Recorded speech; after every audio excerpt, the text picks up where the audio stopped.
चलिए, स्वागत है बच्चे सभी। आप सभी बच्चों का स्वागत है। और विनती आप लोग से बस इतनी ही है कि हाथ जोड़ करके विनती है कि आप पूरा पूरा वीडियो देखिए और क्या सर डिस्कशन करा रहे हैं उसकी बारीकी को समझिए। और क्वेश्चंस हूबहू इसी तरह के आएंगे, इसीलिए मैंने टॉपिक वाइज क्वेश्चंस रखा है। बच्चे, आप सभी बच्चों से आग्रह है ना, कि पूरा वीडियोस देखिए। मैं बार बार बोल रहा हूं कि देखिए, ठीक है, बायोलॉजी में भी मैंने एकदम छोटे छोटे प्रश्न लिए हैं और सारा बायोलॉजी मैंने कवर्ड आउट कराया है। ठीक है, केमिस्ट्री भी हमने किया है। ठीक है, लेकिन कुछ बच्चों ने आग्रह किया था कि सर पहले फिजिक्स कुछ करवा दीजिए, फिर आपको केमिस्ट्री करवाइएगा, है ना।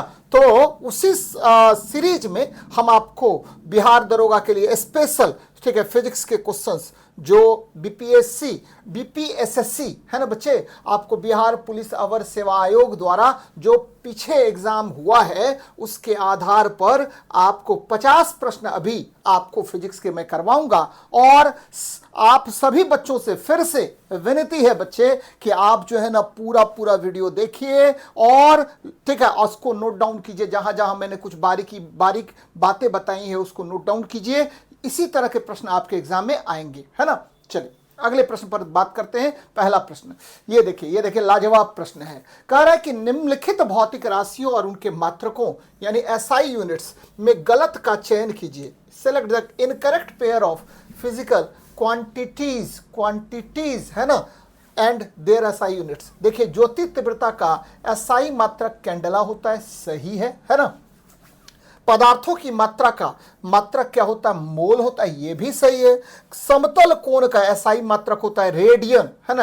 रेडियन होता है बच्चे, रेडियन, है ना, रेडियन होता है ना। ये गलत हो गया, यहां देखिए ये गलत हो गया। आपको स्टेरेडियन जो है ना वो सॉलिड एंगल का क्या होता है? ठोस कोण का आपको क्या हो जाएगा? मात्रक होता है। ठोस कोण का एसआई मात्रक, सॉलिड एंगल का एसआई मात्रक क्या होता है? तो भाई स्टेरेडियन होता है। तो यहां से ये ध्यान में रखना है आपको। विद्युत धारा का एसआई मात्रक एम्पियर होता है, ये भी सही है। तो पूछ रहा है कि गलत कौन सा है, तो गलत ये है बच्चे, समतल कोण का एसआई मात्रक है रेडियन, ठोस कोण का स्टेरेडियन होता है। दो तीन बातें और आपको याद रखना है बच्चे, जो मैं यहां पर बता रहा हूं मात्रक, है ना, जो आपके एग्जाम में पूछेगा। बच्चे, लंबाई का जो मात्रक होता है, 3 मात्रक आपके एग्जाम में पूछता है। कौन कौन? बच्चे, ये लेंथ है, लेंथ के 3 मात्रक आपको पूछेगा और बराबर पूछा हुआ है दरोगा के एग्जाम में। सबसे पहले पूछता है पारसेक, याद रखना है बच्चे, पारसेक लंबाई का सबसे बड़ा मात्रक होता है। दूसरा आपको लाइट ईयर, है ना, प्रकाश वर्ष। और तीसरा आपका क्या बच्चे? तो एस्ट्रोनॉमिकल यूनिट होता है, खगोलीय मात्रक होता है। बच्चे, पारसेक जो होता है याद रखना है कि 1 पारसेक बराबर होता है कितना? तो भैया 1 पारसेक बराबर होता है 3.26 लाइट ईयर होता है, प्रकाश वर्ष होता है। अगर हम ठीक है मीटर में निकालें तो 3.08 इंटू 10⁻16 मीटर होता है। ध्यान में रखना है। 1 लाइट ईयर बराबर कितना होता है? तो बच्चे 9.46 इंटू 10⁻15 मीटर होता है। एक एस्ट्रोनॉमिकल यूनिट क्या होता है? तो सूर्य और सूर्य के केंद्र बिंदु तथा पृथ्वी के केंद्र बिंदु के बीच की औसत दूरी को आप खगोलीय मात्रक कहते हैं। और एक खगोलीय मात्रक बराबर होता है 1.496 इंटू 10⁻11 मीटर होता है। तो ये ध्यान में रखिएगा।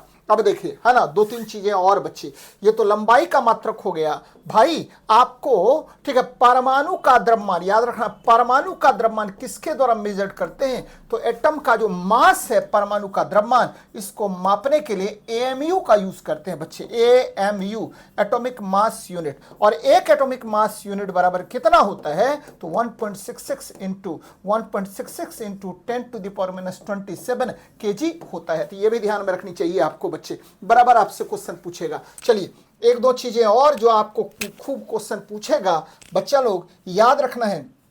ये देखिए, है ना, विभवांतर का मात्रक पूछता है। विद्युत विभवांतर का एसआई मात्रक क्या होता है? तो भाई विद्युत विभवांतर जो है ना, इलेक्ट्रिक पोटेंशियल डिफरेंस, इसका एसआई मात्रक आपसे पूछेगा। ये होता है वोल्ट बच्चे, वोल्ट होता है। इलेक्ट्रिक पोटेंशियल डिफरेंस का एसआई मात्रक क्या होगा? तो वोल्ट होगा। तो बहुत अच्छी बात है, ध्यान में रखनी चाहिए। आपका आंसर हो जाएगा C नंबर। चलिए अगले प्रश्न पर बात करते हैं। क्या हमारा है?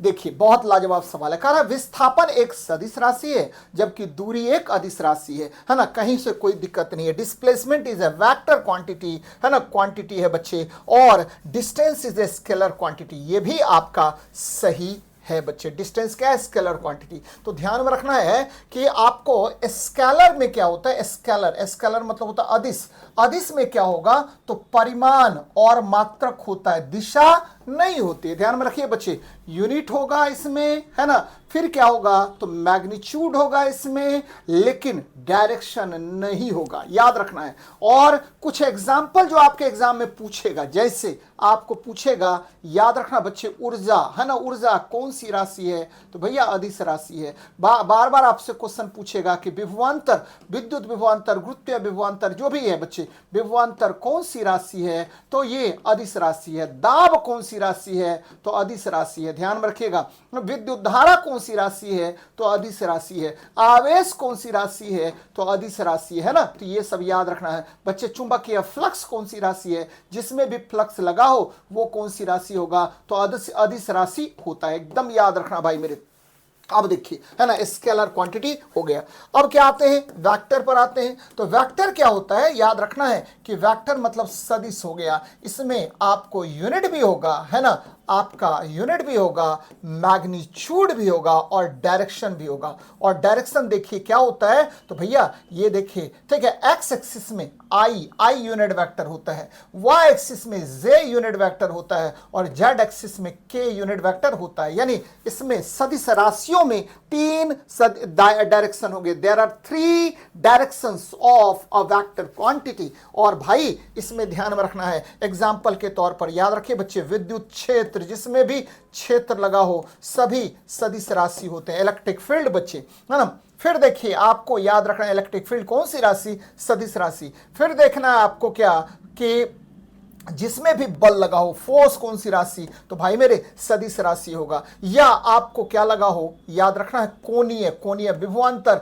कोणीय त्वरण, कोणीय संवेग, कोणीय आवेग, है ना, ये सब कौन सी राशि हो गया तो सदिश राशि होगा। याद रखना बच्चे, कोणीय संवेग, एंगुलर मोमेंटम, एंगुलर वेलोसिटी, ये कौन सी राशि है तो सभी सदिश राशि होते हैं। एकदम ध्यान में रखना भाई मेरे, है ना, तो ये सभी क्या कौन सी राशि है तो सदिश राशि है, याद रखना है, बहुत अच्छी बात है। तो ये देखिए विस्थापन एक सदिश राशि है जबकि दूरी अदिश राशि है। बच्चे आपको याद रखना है कि न्यूनतम दूरी को याद रखना, न्यूनतम दूरी को याद रखना, प्रारंभिक बिंदु इनिशियल पॉइंट है और फाइनल पॉइंट के बीच की न्यूनतम दूरी को आप क्या कहते हैं तो विस्थापन कहते हैं, जबकि कुल तय किए गए पथ को आप क्या कहेंगे तो दूरी कहते हैं। याद रखना बच्चे, एक चीज और याद रखिएगा, डिस्प्लेसमेंट जो है वो हमेशा क्या होगा, छोटा होगा या बराबर होगा, किसके तो दूरी के। याद रखना, डिस्प्लेसमेंट ऑलवेज लेस देन और इक्वल टू डिस्टेंस। बोलिए कि सर डिस्प्लेसमेंट कब आपको डिस्टेंस के बराबर होगा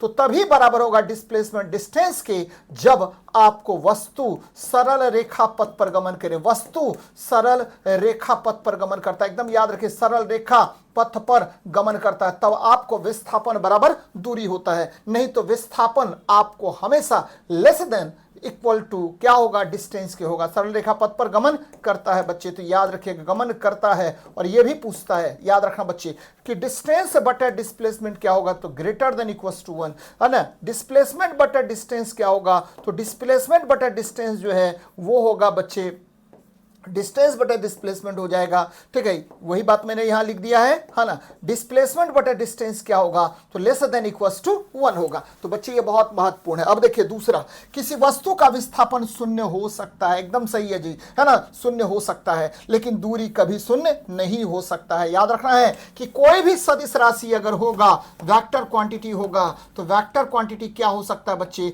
तो वेक्टर क्वांटिटी जो है आपको पॉजिटिव भी हो सकता है, निगेटिव भी हो सकता है ना, और आपको जीरो भी हो सकता है। जैसे घर से चले घर को पहुंच गए तो विस्थापन यहां पर क्या होगा शून्य हो जाएगा। घर से चले घर को पहुंच गए तो विस्थापन शून्य होगा। तो कोई भी सदिश राशि पॉजिटिव भी हो सकता है, निगेटिव भी और जीरो भी हो सकता है। तो displacement is a vector quantity while distance is a scalar quantity. सही है, the displacement of an object can be zero even if the distance covered is not zero. जैसे घर से चले घर को पहुंच गए भाई मेरे, तो घर से चले चले, ठीक है, आपको चले स्कूल, स्कूल गए, मान लीजिए 2 मीटर है ना स्कूल, और दो वहां से आए तो वापस घर पहुंच गए बच्चे 2 मीटर, तो कुल तय की गई दूरी कितनी, 4 मीटर, लेकिन विस्थापन क्या होगा, तो 0 होगा। तो ये भी सही है बच्चे, तो दोनों आपको सही है ना, आपका आंसर हो जाएगा सी नंबर। तो ये बच्चे बहुत महत्वपूर्ण है और ये आपको ध्यान में रखनी चाहिए।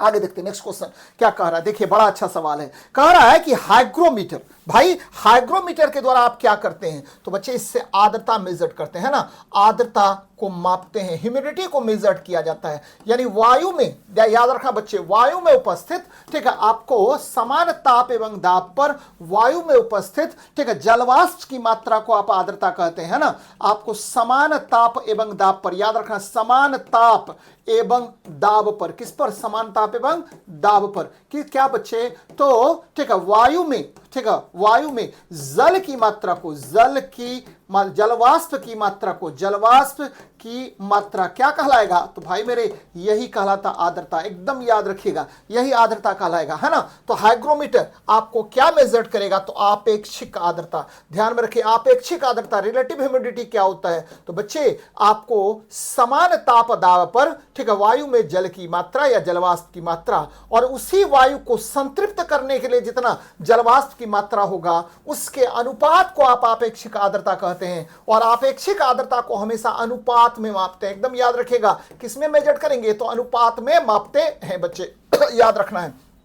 चलिए बैरोमीटर द्वारा क्या मापेंगे, तो वायुमंडलीय दाब मापा जाता है, और ठीक है, बैरोमीटर का निर्माण सबसे पहले किसने किया था, तो टॉरिसेली ने किया था बच्चे। और याद रखना है कि एक वायुमंडलीय दाब को एटमॉस्फेयर बोलते हैं, 1 एटमॉस्फेयर बराबर होता है कितना, तो 76 सेंटीमीटर ऑफ Hg, यानी बैरोमीटर में पारे की जो ऊंचाई होगी 76 सेंटीमीटर या 760 मिलीमीटर ऑफ Hg होता है बच्चे। तो ये ध्यान में रखना है, यानी आपको, ठीक है, बैरोमीटर में एक वायुमंडलीय दाब की ऊंचाई कितनी होगी, तो 76 सेंटीमीटर ऑफ Hg होगा बच्चे, ऑफ Hg यानी पारे का, क्योंकि बैरोमीटर में पारा भरा जाता है। चलिए एनीमोमीटर द्वारा क्या मापते हैं, तो हवा की गति मापी जाती है, वायु की गति मापते हैं, ध्यान में रखना बच्चे, वायु की गति को व्यक्त करने के लिए आपको बिफोर्ट स्केल का प्रयोग करते हैं, ध्यान में रखना है, वायु की गति को व्यक्त करने के लिए जिस स्केल का प्रयोग करते हैं उस स्केल को ब्यूफोर्ट स्केल कहा जाता है। और सिस्मोग्राफ, ये देखिए भूकंप की तीव्रता मापते हैं और इसको व्यक्त करने के लिए रिएक्टर पैमाने का प्रयोग करते हैं, रिएक्टर पैमाना का यूज करते हैं बच्चे। तो ये ध्यान में रखनी है आपको, बहुत महत्वपूर्ण है। यानी हाइग्रोमीटर, यानी ए का 2 नंबर, ए का 2 है ना, पकड़िए बच्चे, बी का क्या 1 नंबर सही है, सी का 4 नंबर और डी का 3, यानी ए नंबर आपका आंसर हो जाएगा। तो ये देखिए बहुत अच्छा सवाल है और आपको धैर्य पूर्वक देखिए बच्चे, मजा आ जाएगा।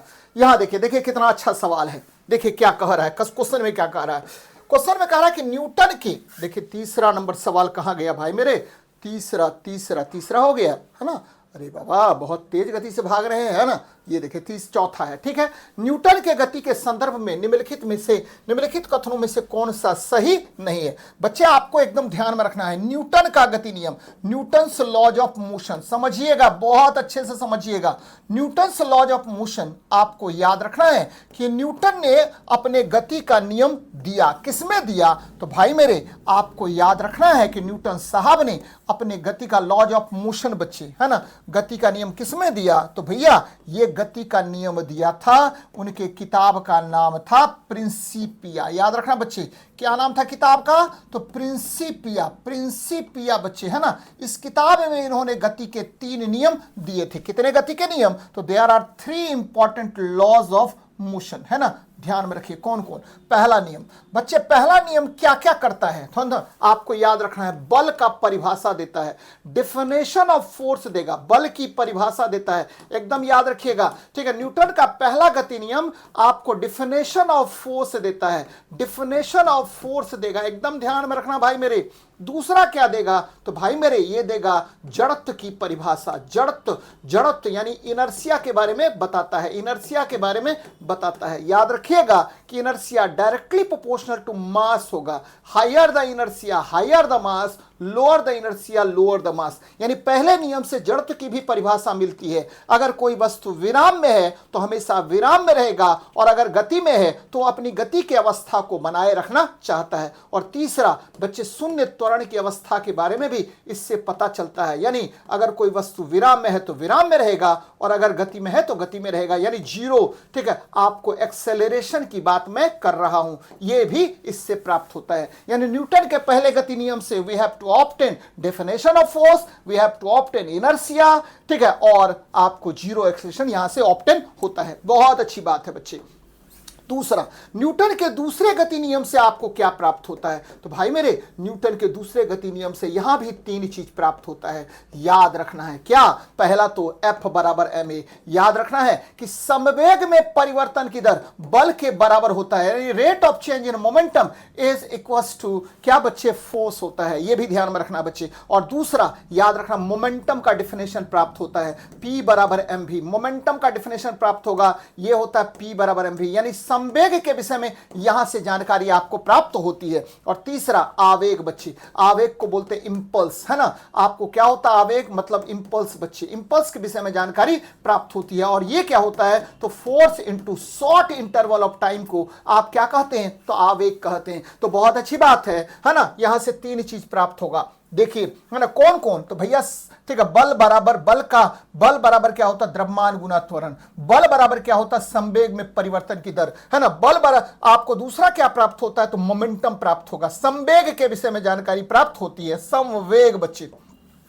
तीसरा क्या प्राप्त होता है? तो बच्चे आवेग के विषय में जानकारी प्राप्त होती है। और देखिए, न्यूटन के तीसरे गति नियम से आपको क्या प्राप्त होगा? तो यहां भी तीन बातों की जानकारी हमको प्राप्त होती है। पहला क्या प्राप्त होगा? तो भैया यह प्राप्त होता है ना, संवेग संरक्षण। ध्यान में रखिएगा, रॉकेट का उड़ना किस सिद्धांत पर आधारित? तो संवेग संरक्षण पर आधारित है, कंजर्वेशन ऑफ मोमेंटम पर बेस्ड है बच्चे। संवेग संरक्षण यहां से प्राप्त होगा। और क्या प्राप्त होगा? तो भाई मेरे, ये प्राप्त होगा, याद रखना, बल का गुण, बल का गुण प्राप्त होगा। और तीसरा क्या प्राप्त होगा? तो बच्चे क्रिया बराबर प्रतिक्रिया, याद रखना, एक्शन बराबर क्या होगा? रिएक्शन प्राप्त होता है। तो यहां से भी तीन चीज प्राप्त होता है। संवेग संरक्षण के सिद्धांत पर रॉकेट का उड़ना आधारित है, ठीक है, बंदूक से गोली का चलना आधारित है, तैरना भी संवेग संरक्षण पर ही बेस्ड है, जिसको रैखिक संवेग संरक्षण कहा जाता है। तो भाई एकदम देखिए, तीन चीज प्राप्त होता है। अब क्वेश्चन पे आते हैं, है ना। कह रहा है कि न्यूटन के गति नियमों के संदर्भ में निम्नलिखित कथनों में से कौन सा सही नहीं है? है ना। प्रथम नियम को जड़त्व का नियम कहते हैं, एकदम सही है। देखिए, जड़त्व की परिभाषा यहां से प्राप्त होती है, यानी first law is called law of inertia, सही है। द्वितीय नियम को expression for force is obtain from the second law, ये भी सही है बच्चे, कि बल का व्यंजक यहां से प्राप्त होता है। तृतीय नियम के अनुसार क्रिया और प्रतिक्रिया एक ही वस्तु पर कार्य करते हैं। देखिए, थोड़ा सा इसको एलेबरेट करते हैं बच्चे। गेंद लेते हैं और गेंद को आपने ऊपर से गिरा दिया, है ना। तो बच्चे गेंद गिरा नीचे सतह पर, है ना, सतह पर गेंद गिरा, है ना, सतह पर गेंद गिरा बच्चे, गेंद है ये, है ना, गिरा सतह पर। और सतह क्या किया? इसको पुनः ऊपर की तरफ मूव करवा दिया। यानी यहां दो वस्तु काम कर रहा है, एक गेंद और दूसरा सतह, यानी क्रिया और प्रतिक्रिया, है ना। आपको क्रिया और प्रतिक्रिया दो भिन्न वस्तुओं पर विपरीत दिशा में कार्य करता है, ध्यान में रखना बच्चे, ठीक है। तीसरे नियम के अनुसार क्रिया और प्रतिक्रिया बल, ठीक है, आपको दो वस्तुओं पर, याद रखना बच्चे, दो वस्तुओं पर, है ना, दो वस्तुओं पर और विपरीत दिशा में कार्य करता है, एकदम याद रखना है, दो वस्तुओं पर विपरीत दिशा में कार्य करेगा। यानी एक्शन एंड रिएक्शन आर, ठीक है, are act on two bodies. यहां देखिए, गेंद और सतह दो वस्तु है, act on two bodies but in different direction, एकदम याद रखना है इस बात को, है ना। तो ये देखिए, ठीक है, ये आपको हमको लग रहा है गलत हो जाएगा, है ना। अब देखिए, रॉकेट का प्रक्षेपण न्यूटन के तृतीय, मैंने बार बार कहा है कि संवेग, रैखिक संवेग संरक्षण पर तीन चीज मैंने कहा आधारित है। पहला रॉकेट का चलना, बंदूक से गोली का छोड़ना, तैरना बच्चे। तो ये तीनों ध्यान में रखनी है आपको। तो ये भी आपको सही है ना। तो गलत कौन सा हो गया? कह रहा कि कौन सा सही नहीं है, तो बच्चे सी नंबर आपका गलत हो गया। तो बहुत अच्छा सवाल है और ध्यान में रखिए, मजेदार है। चलिए अगले प्रश्न पर बात करते हैं। क्या कह रहा है भाई? बहुत अच्छा सवाल, ये भी बहुत लाजवाब क्वेश्चन है। क्या रहा है? कह रहा है कि गुरुत्वाकर्षण बल के संदर्भ में सही कथन, ध्यान में रखिए बच्चे, सही कथन का चयन कीजिए। देखिए क्या होता है गुरुत्वाकर्षण बल। बच्चे गुरुत्वाकर्षण बल के विषय में किसने बताया? तो न्यूटन ने। न्यूटन्स लॉज ऑफ ग्रेविटेशन, ध्यान में रखना बच्चे, न्यूटन्स लॉज ऑफ ग्रेविटेशन होता है, लॉज ऑफ ग्रेविटेशन होगा। और ये न्यूटन साहब क्या कहते हैं, जरा मेरी बात समझिए अच्छे से, है ना। न्यूटन साहब ने कहा कि देखिए ब्रह्मांड में कोई भी वस्तु होगा, है ना, कोई भी वस्तु बच्चे, एनी बॉडी, चाहे वो पॉइंट साइज है या जो भी है, जिसका मास होता है ना। याद रखना बच्चे, क्वेश्चन ये भी पूछेगा आपसे कि गुरुत्वाकर्षण का नियम किस वस्तु पर कार्य करता है, तो कोई भी वस्तु, केवल उसमें द्रव्यमान होना चाहिए बच्चे। अगर उसमें द्रव्यमान है तो वो काम करेगा, गुरुत्वाकर्षण बल कहीं भी काम करेगा बच्चे, यानी कहीं भी गुरुत्वाकर्षण बल कार्य करता है, ब्रह्मांड के किसी भी क्षेत्र में काम करेगा। यह बल जो है ना आपको केवल आकर्षण प्रकृति का होता है, ओनली अट्रैक्टिव नेचर का। याद रखना है, बार बार क्वेश्चन पूछेगा कि गुरुत्वाकर्षण बल किस नेचर का होता है, तो it is of only attractive nature, यानी केवल आकर्षण प्रकृति का होता है। ये प्रतिकर्षण प्रकृति का नहीं होता, केवल आकर्षण प्रकृति का होता है। समझिएगा अच्छे से, आकर्षण प्रकृति का है, ओनली ऑफ अट्रैक्टिव नेचर। अब देखिए बच्चे, मैंने क्या कहा कि दो वस्तु है जिसका द्रव्यमान है m1 और m2, है ना, और इसके बीच की दूरी है r, तो गुरुत्वाकर्षण बल F क्या होता है? तो भाई मेरे यहां से निकल गया प्रोडक्ट लॉ, है ना। गुरुत्वाकर्षण का जो नियम है न्यूटन साहब का, उसका पहला पार्ट है प्रोडक्ट लॉ, यानी लगने वाला बल द्रव्यमानों के गुणनफल का समानुपाती होगा, है ना। और देखिए बच्चे, इसीलिए इसको प्रोडक्ट लॉ कहे, प्रोडक्ट लॉ कहे, प्रोडक्ट लॉ कहे बच्चे, है ना। दूसरा कह रहा है क्या कि इनवर्स स्क्वायर लॉ कहते हैं, है ना, व्युत्क्रम वर्ग का नियम, इनवर्स स्क्वायर लॉ कहते हैं बच्चे, इनवर्स स्क्वायर लॉ कहते हैं। ये क्या कहता है? ये कहता है कि देखिए लगने वाला जो बल होगा वह आपको बीच के दूरी के वर्ग का व्युत्क्रमानुपाती होगा। यानी न्यूटन साहब के दो पॉइंट हो गए, है ना। पहला प्रोडक्ट लॉ, यानी लगने वाला बल द्रव्यमानों के गुणनफल का समानुपाती होगा, और ठीक है लगने वाला बल, ठीक है, बीच की दूरी के वर्ग का व्युत्क्रमानुपाती होगा, जिसको व्युत्क्रम वर्ग का नियम या इनवर्स स्क्वायर लॉ कहते हैं। दोनों को मिला दीजिए तो ये निकल गया F बराबर G m1 m2 बटा क्या बच्चे r स्क्वायर।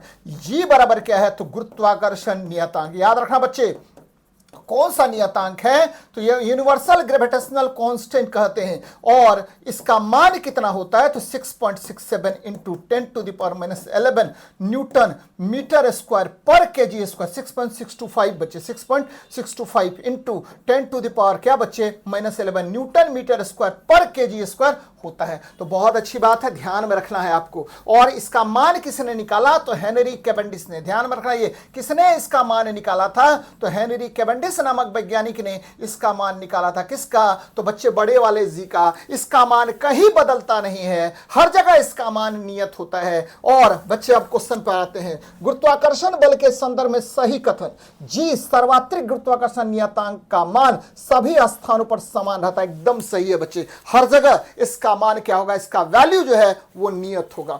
जी, अब देखिए ये बड़ा लोचा है बच्चे, है ना। जी याद रखना बच्चे, अभी मैं थोड़ा सा आपको बता देता हूं क्योंकि आगे क्वेश्चन होगा जी का, है ना। तो यहां देखिए, ठीक है, आपको जी क्या होता है? तो इसको गुरुत्वीय त्वरण कहते हैं। छोटा वाला जी है बच्चे, इसको गुरुत्वीय त्वरण कहते हैं। और ये ध्यान में रखिए कि गुरुत्वीय त्वरण का फॉर्मूला क्या होगा? तो भाई जी बराबर gm/r² होता है, जी बराबर gm/r² होता है। और ठीक है, आपको विषुवतरेखा पर जी का मान कम होता है, एकदम याद रखिएगा। ध्रुव पर जी का मान क्या होगा? महत्तम होता है। और पृथ्वी के केंद्र पर क्या होगा? जी का मान 0 होता है। तो भाई ठीक है, कह रहा है कि जी गुरुत्वीय त्वरण का मान ध्रुवों पर न्यूनतम, तो ध्रुवों पर गलत बात है, ध्रुवों पर महत्तम होगा ना कि न्यूनतम होगा। एकदम याद रखना बच्चे, ध्रुव पर महत्तम होगा, भूमध्य रेखा पर क्या होगा? कम होगा, है ना, कम होता है ना। पृथ्वी के सतह से ऊपर जाने या नीचे जाने पर जी का मान घटता है। ये एकदम सही है बच्चे। तो ये सही हो गया और ये सही हो गया, यानी 1 और 3 सही है। द वैल्यू ऑफ जी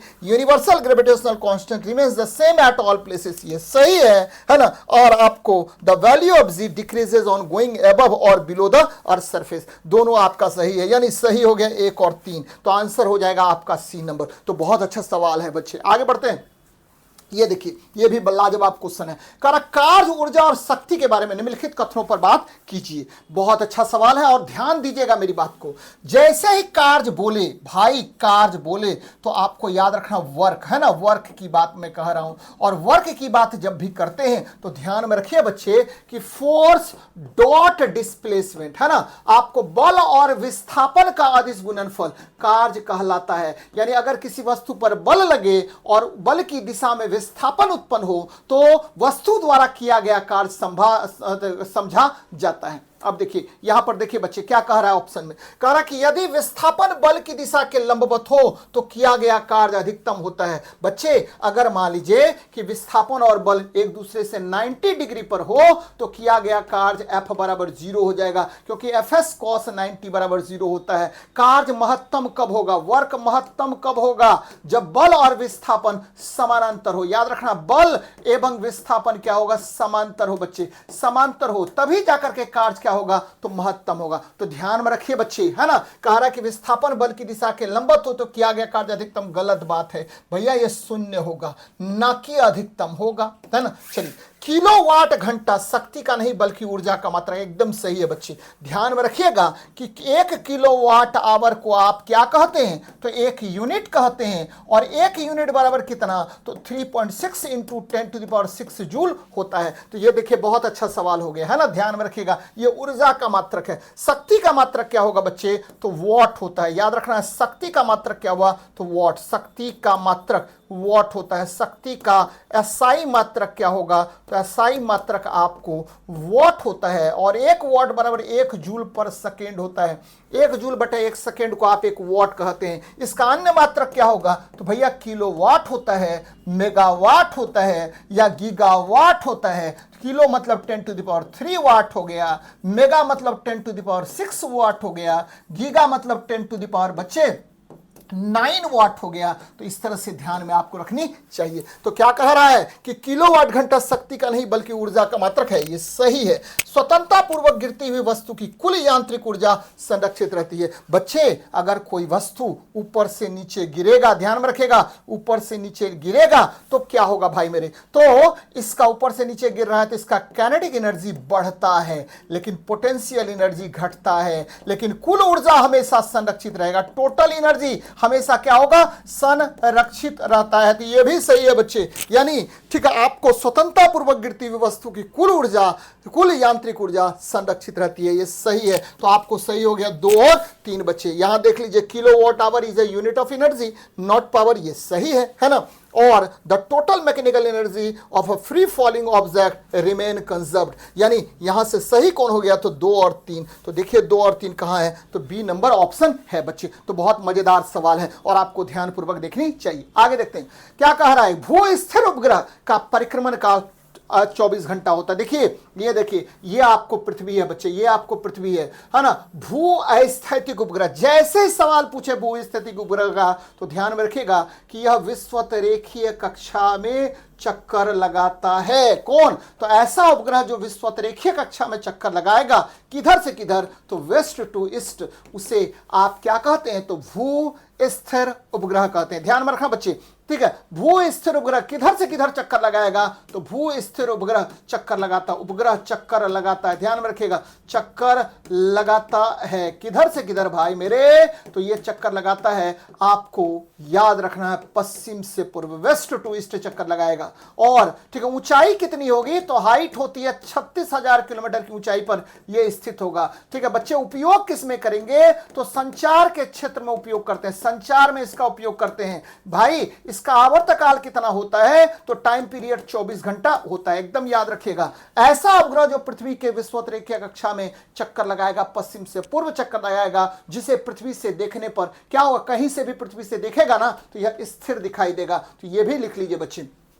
पृथ्वी से देखने पर स्थिर दिखेगा, पृथ्वी से देखने पर स्थिर दिखेगा, पृथ्वी से देखने पर स्थिर दिखेगा। एकदम याद रखिएगा, पृथ्वी से देखने पर कैसा दिखता है, तो देखने पर स्थिर दिखता है, देखने पर स्थिर, है ना। तो एकदम याद रखना, स्थिर दिखेगा। ऐसे उपग्रह को भू अस्थितिक उपग्रह कहते हैं बच्चे। भू स्थिर उपग्रह का परिक्रमण काल 24 घंटे होता है। एकदम सही है जी, है ना। यह पृथ्वी के सापेक्ष स्थिर प्रतीत होता है क्योंकि यह पश्चिम से पूर्व की ओर परिक्रमा करता है। नहीं बच्चे, इसका आवर्तकाल पश्चिम से पूर्व परिक्रमा भी करता है और इसका आवर्तकाल 24 घंटा ही भी होता है ना। 24 घंटा पहले ही दिया हुआ है, तो भाई ये स्थिर दिखेगा, है ना। तो कथन भी सही है, कारण भी सही है। कथन भी सही है और क्या हुआ, कारण भी आपको सही है। तो ए और आर दोनों सही है और ए आपको क्या करता है, आर ए की सही व्याख्या करता है। तो बहुत अच्छा सवाल है भाई मेरे, मजेदार है ना। जल्दी से लाइक और सब्सक्राइब कर दीजिए तो मजा आ जाएगा भाई। अब देखिए लाजवाब लाजवाब प्रश्न है भैया, है ना।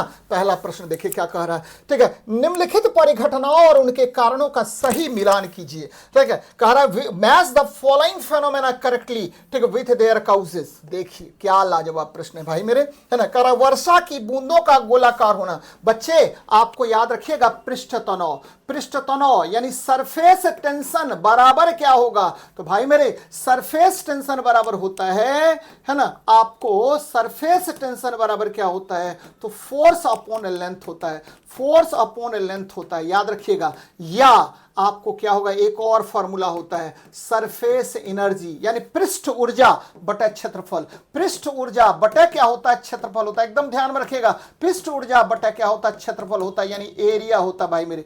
एरिया होता है, क्षेत्रफल होता है, क्षेत्रफल होता है। और ठीक है, आपको जितना कम क्षेत्रफल होगा, एकदम ध्यान में रखिएगा, जितना कम क्षेत्रफल होगा उतना ही पृष्ठ ऊर्जा, पृष्ठ तनाव अधिक होगा। यानी यही कारण है कि द्रव बूंद का आकार गोलाकार होता है। तो भाई वर्षा की बूंदों का गोलाकार होना पृष्ठ तनाव के कारण होता है। भैया सरफेस टेंशन बराबर लिख लीजिएगा, सरफेस एनर्जी बटे एरिया। जितना एरिया कम होगा उतना ही पृष्ठ तनाव अधिक होगा। इसीलिए जितना जल बूंद का आकार छोटा होगा उतना ही सरफेस टेंशन अधिक होगा। याद रखिएगा बच्चे इसको, है ना। चलिए, ब्लॉटिंग पेपर ध्यान में रखना बच्चे। ब्लॉटिंग पेपर द्वारा स्याही का सोखा जाना केशिकत्व पर आधारित है। और केशिकत्व में जुरीन साहब कह रहे हैं कि देखिए, ठीक है, आपको केश नली में द्रव की ऊंचाई त्रिज्या का व्युत्क्रमानुपाती होता है। जितना कम केश नली की त्रिज्या होगी उतना ही द्रव की ऊंचाई अधिक होगी। ध्यान में रखिए बच्चे, ये केशिकत्व का सिद्धांत है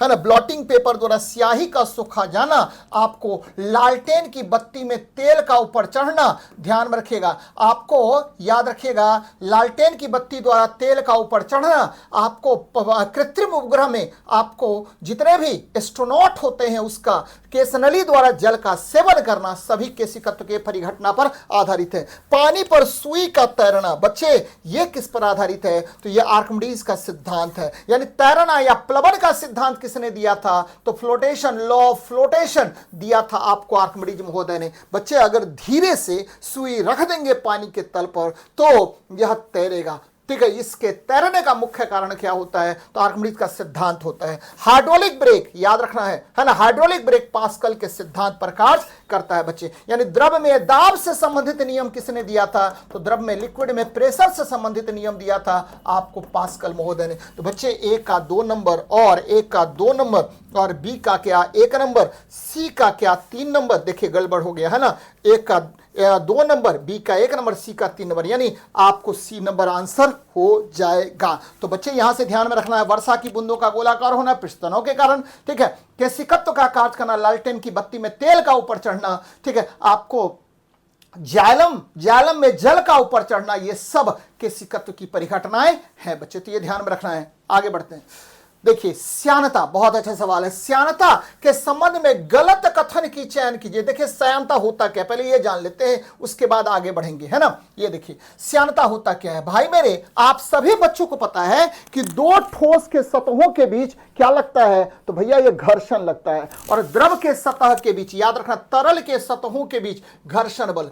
तरल मतलब होता है फ्लूइड, फ्लूइड का मतलब होता है द्रव और गैस, है ना। फ्लूइड का मतलब हो गया क्या, तो भाई मेरे द्रव भी होगा और गैस भी होगा, ध्यान में रखना है। फ्लूइड का मतलब द्रव और गैस होता है ना। और तरल के परतों के बीच, याद रखना, तरल के परतों के बीच घर्षण, तरल के परतों के बीच घर्षण बल, है ना, के बीच घर्षण बल, ये क्या होता है। तो इससे घर्षण बल को याद रखना है। फ्रिक्शनल फोर्स को आप क्या कहते हैं, तो फ्रिक्शनल फोर्स को आप कहते हैं, एकदम याद रखिए बच्चे, फ्रिक्शनल फोर्स को हम कहते हैं श्यानता, विस्कोसिटी कहते हैं, विस्कोसिटी कहते हैं, है ना। तो ये बातें याद रखनी चाहिए आपको, है ना, तरल के परतों के बीच घर्षण बल। अब देखिए, है ना, आपको तरल, मैंने कहा द्रव और गैस, तो कह रहा है कि श्यानता के संबंध में गलत कथन, तो यह द्रव और गैसों का वह गुण है जिनको परतों की, जो उनकी परतों के बीच सापेक्ष गति का विरोध करता है, एकदम सही है बच्चे। It is the property of liquid and gases that opposes relative motion between their layers, एकदम सही है ना।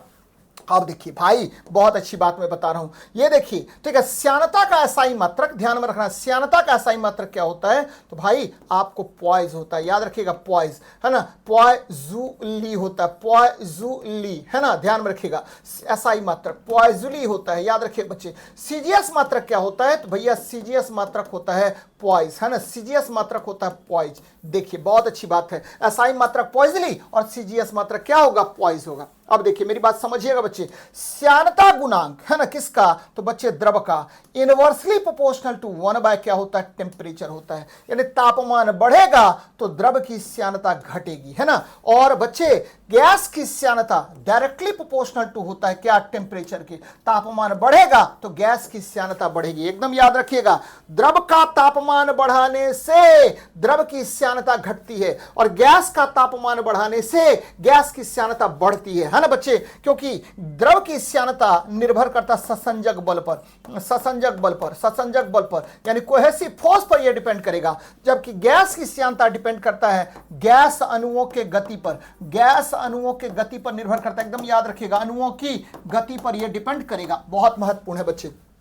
तो तापमान बढ़ने पर द्रव की श्यानता घट जाती है, एकदम सही है जी, है ना। तापमान बढ़ने पर गैसों की श्यानता ये देखिए घट जाती है, नहीं बच्चे, मैंने कहा बढ़ जाती है ना। Viscosity of gases increases due to increase of temperature, because, है ना बच्चे, बिकॉज क्या होगा, तो ध्यान में रखिएगा, गैस की गति बढ़ जाती है, गैस की गति, तापमान को बढ़ाने पर गैस की गति बढ़ जाती है, गति बढ़ती है, जिसकी वजह से श्यानता भी बढ़ जाता है। शहद की श्यानता पानी से अधिक होती है, ये भी सही है। तो गलत कौन सा हो गया, तो सी नंबर आपका गलत हो गया। तो देख लीजिए क्या लाजवाब सवाल है बच्चे। आगे बढ़ते हैं। यहां देखिए पलायन वेग के बारे में, है ना बच्चे, पलायन वेग क्या होता है, तो ये देखिए ये पृथ्वी है ना, पृथ्वी के तल पर कोई वस्तु है और इसका वेग इतना हो जाए कि ये पृथ्वी के गुरुत्वाकर्षण क्षेत्र से बाहर चला जाए, इस वेग को आप पलायन वेग कहते हैं, है ना। ध्यान में रखना बच्चे, पलायन वेग का मान क्या होता है, v बराबर √2gr होता है ना, पलायन वेग, और इसका मान 11.2 किलोमीटर पर सेकेंड होता है, 11.2 किलोमीटर पर सेकेंड होता है। और यह भी ध्यान में रखना है कि v बराबर होता है √2gm/r होता है ना। तो ये ठीक है, उस वस्तु के द्रव्यमान पर, है ना, उस वस्तु के एंगल पर डिपेंड नहीं करेगा जिसको हम फेंक रहे हैं पृथ्वी से ऊपर, है ना बच्चे। तो ध्यान में रखना है, पलायन वेग, पृथ्वी के सतह से पलायन वेग का मान, ठीक है, 11.2 किलोमीटर पर सेकंड होता है, सही है। पलायन वेग वस्तु के द्रव्यमान पर निर्भर करता नहीं करता, निर्भर नहीं करता भाई मेरे, निर्भर नहीं करता है ना। तो पलायन वेग वस्तु के द्रव्यमान पर निर्भर नहीं करता, उस जगह पर निर्भर करता है, उस जगह के द्रव्यमान पर निर्भर करता है, जैसे पृथ्वी, चंद्रमा, उस पर निर्भर करेगा, न कि जिस वस्तु को आप फेंक रहे हैं उस वस्तु पर निर्भर नहीं करेगा। तो ये गलत हो गया भैया मेरे, तो आंसर हो जाएगा केवल एक सही है। आगे बढ़ते हैं। हाँ, यहां पर एक चीज और जान लीजिए, चंद्रमा पर पलायन वेग बहुत कम होता है बच्चे। कितना होता है, तो चंद्रमा पर याद रखना, ठीक है, एस्केप वेलोसिटी ऑफ मून बच्चे, एस्केप वेलोसिटी ऑफ मून कितना होगा, तो भैया 2.38 किलोमीटर पर सेकेंड होता है, ये बहुत कम है। यही कारण है कि चंद्रमा पर क्या होगा, वायुमंडल नहीं है, चंद्रमा पर वायुमंडल नहीं है, उसका मुख्य कारण यही होता है बच्चे, चंद्रमा पर वायुमंडल नहीं है, इसका मुख्य कारण यही है। तो ये ध्यान में रखिएगा, बहुत महत्वपूर्ण सवाल है, बराबर आपसे क्वेश्चन पूछेगा। चलिए अगले प्रश्न पर बात करते हैं। कारण उष्मा संचरण की विधियों में बच्चे चालन, है ना, संवहन और विकिरण पर बात करते हैं। ये देखिए चालन क्या होता है, तो चालन है ना, चालन यानी कंडक्शन पर बात करते हैं। चालन यानी कंडक्शन पर हम चर्चा करते हैं बच्चे। कंडक्शन होता क्या है पहले ये जान लीजिए। कंडक्शन होता है कि आपको, है ना, आपको, ठीक है, छड़ का गर्म होना। ये देखिए इसके द्वारा कौन कौन गर्म होगा, तो ठोस और पारा गर्म होगा। याद रखना बच्चे, पदार्थ के अणु क्या होता है, अपने स्थान पर नियत रहता है, स्थित रहता है। पदार्थ का अणु क्या होगा, तो अपने स्थान पर नियत रहता है, स्थिर रहता है। पदार्थ का अणु स्थिर रहता है बच्चे। केवल, ठीक है, उष्मा का संचरण होगा किस, कहां से कहां तक, तो एक वस्तु से दूसरे वस्तु में होता है। जैसे ये मान लीजिए कि आपको कढ़ाई में हमने छोलनी डाल दिया बच्चे, तो ये छोलनी क्या होगा, तो पूरा गर्म होगा, है ना, सटा हुआ है। तो पदार्थ का अणु अपने स्थान पर स्थिर रहता है। बच्चे संवहन की बात करें, इसको बोलते हैं कन्वेक्शन। क्या बोलते हैं, कन्वेक्शन कहते हैं, संवहन या कन्वेक्शन कहते हैं। कन्वेक्शन में क्या होता है, तो भाई पदार्थ का अणु गर्म होकर हल्का होकर ऊपर जाएगा, और पदार्थ का अणु उठेगा, ठंडा अणु ऊपर से नीचे आएगा। यानी पदार्थ के अणु यहां गमन करेगा। यानी बराबर आपसे क्वेश्चन पूछेगा कि पदार्थ का अणु किसमें गमन करता है, तो पदार्थ का अणु गमन करता है बच्चे किसमें, संवहन में। गर्म होकर हल्का होकर ऊपर जाएगा, ऊपर का ठंडा अणु भारी होने के कारण नीचे आएगा। तो ये ध्यान में रखिएगा। और इसके द्वारा कौन कौन गर्म होगा, तो द्रव और गैस गर्म होता है। और विकिरण पर आते हैं। विकिरण द्वारा उष्मा का संचरण निर्वात में भी हो सकता है। इसमें माध्यम की आवश्यकता नहीं होती। इसमें आपको क्या होगा, तो भाई मेरे तरंग के रूप में गमन करता है उष्मा, तरंग के रूप में गमन करता है उष्मा। कैसे गमन करेगा, तो उष्मा तरंग के रूप में गमन करता है, रूप में गमन करता है। ध्यान में रखिएगा, काफी फास्ट इसमें हिटिंग होता है। अब आते हैं इसमें चालन में पदार्थ के कण अपना स्थान छोड़े बिना उष्मा का स्थानांतरण करते। एकदम सही है बच्चे। In conduction particles of matter transfer heat without living their places. एकदम सही है। संवहन केवल ठोस पदार्थों में होता, गलत है बच्चे। मैंने कहा कि संवहन में पदार्थ के अणु गमन करेगा और यह द्रव और गैस में केवल होता है। चलिए, विकिरण के लिए किसी माध्यम की आवश्यकता नहीं होती, यह निर्वात में भी गमन कर सकता है। Convection is possible in solid, ये गलत है। No medium is required for radiation, ये सही है। निर्वात में भी पदार्थ इसके द्वारा गर्म होता है बच्चे। तो 1 और 3 आपका सही है, आंसर हो जाएगा सी नंबर। तो ये ध्यान में रखिएगा। आगे बढ़ते हैं। कह रहा है कि जल के असामान्य प्रसार के कारण, याद रखिए बच्चे, बड़ा अच्छा सवाल है ना। जल का असामान्य प्रसार की बात कर रहे हैं। आपको पता है कि जल का असामान्य प्रसार क्या होता है, तो भैया जल का असामान्य प्रसार होता है, ये देखिए, ठीक है, 4 डिग्री सेल्सियस पर जल का घनत्व महत्तम होगा, है ना। 4 डिग्री सेल्सियस पर जल का घनत्व क्या होगा, तो महत्तम होगा, मैक्सिमम होगा। और बच्चे 4 डिग्री सेल्सियस पर जल का आयतन क्या होता है, तो न्यूनतम होता है। जब आप 0 डिग्री सेल्सियस से 10 डिग्री सेल्सियस जल को गर्म करेंगे, तो पहले देखिए जल का आयतन घटता है ना। जल का आयतन 4 डिग्री सेल्सियस तक घटेगा, लेकिन इसके बाद जल का आयतन क्या होगा, बढ़ने लगेगा बच्चे। तो अब प्रश्न पर, कह रहा 4 डिग्री सेल्सियस पर जल का घनत्व न्यूनतम और आयतन अधिकतम होता है। गलत बात है। 4 डिग्री सेल्सियस पर जल का घनत्व अधिकतम होगा। देखिए 4 डिग्री सेल्सियस पर घनत्व अधिकतम है, लेकिन आयतन क्या है, न्यूनतम होता है बच्चे। तो आंसर क्या हो जाएगा, आपको बी नंबर होगा। देखिए बहुत महत्वपूर्ण सवाल है। At 4 degree Celsius density of water is maximum and volume is minimum. दोनों ग्राफ आपको याद रखना है बच्चे। तो बहुत महत्वपूर्ण सवाल है। आगे बढ़ते हैं।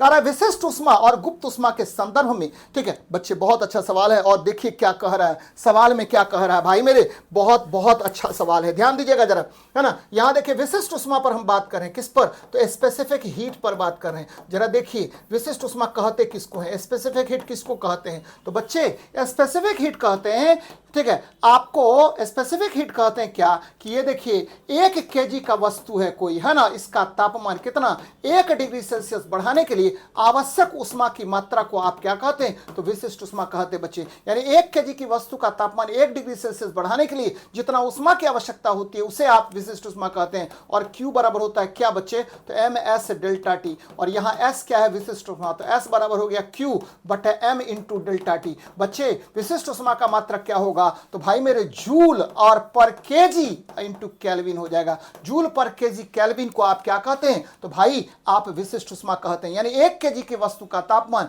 1 डिग्री सेल्सियस बढ़ाने के लिए जितनी उष्मा की आवश्यकता होगी, उसे आप विशिष्ट उष्मा कहेंगे। और सबसे अधिक विशिष्ट उष्मा, याद रखना बच्चे, सबसे अधिक विशिष्ट उष्मा किसका होता है, तो सबसे अधिक विशिष्ट उष्मा जल का होता है। सबसे अधिक विशिष्ट उष्मा आपको किसका होगा, तो भैया ये जल का होता है, वाटर का होता है। वाटर का होता है, कितना होता है भाई मेरे, तो ये होता है 1 कैलोरी पर ग्राम, ठीक है, इंटू डिग्री सेल्सियस होता है। या क्या होगा, तो 4200 जूल पर केजी केल्विन होता है। 4200 जूल पर केजी केल्विन होता है। तो देखिए है ना। कह रहा है जल की विशिष्ट ऊष्मा अन्य सामान्य द्रवों की तुलना में बहुत अधिक होती है, इसलिए उसका उपयोग सेकाई के लिए किया जाता है। एकदम सही है बच्चे, ध्यान में रखना है। अब देखिए, है ना, आपको विशिष्ट ऊष्मा की बात कर रहे हैं बच्चे, तो विशिष्ट ऊष्मा कर लिए, अब गुप्त ऊष्मा की बात कर रहे हैं। जरा देखिए गुप्त ऊष्मा क्या होता है। गुप्त ऊष्मा ये क्या होगा, तो भाई आपको याद रखना है, ये देखिए, है ना, आपको याद रखना है, ये देखिए 0 डिग्री सेल्सियस पर जल है ना,